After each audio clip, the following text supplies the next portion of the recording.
en medio de esta naturaleza preciosa que la vida me da, de estas bendiciones que tengo de gozar de estos lindos árboles. Le pido a mi Padre Celestial que bendiga todo el universo y especialmente también a cada una de las personitas que se encuentran enfermas. Que las bendiga con sabiduría para poder afrontar cada enfermedad. Que les dé la oportunidad de estar bien, de sentirse bien, de perdonar a quien tengan que perdonar y de amarse, enseñarse a amar cada uno. Tenemos que ser más humildes al pensar, al sentir.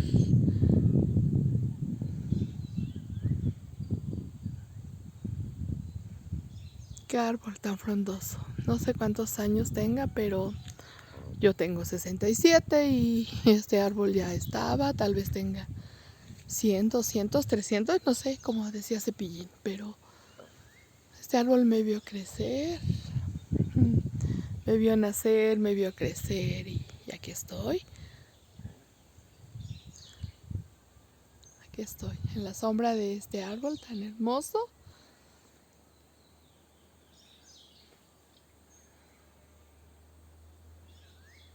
Desde el rancho les mando un abrazo para todos, para todas, especialmente a los niños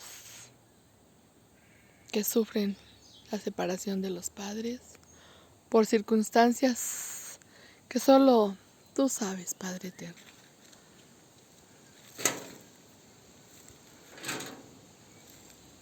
Perdonen, amiguitas, a quien tengan que perdonar. Perdonen, amiguitos, a quien tengan que perdonar. Pidan perdón, sean humildes al pensar.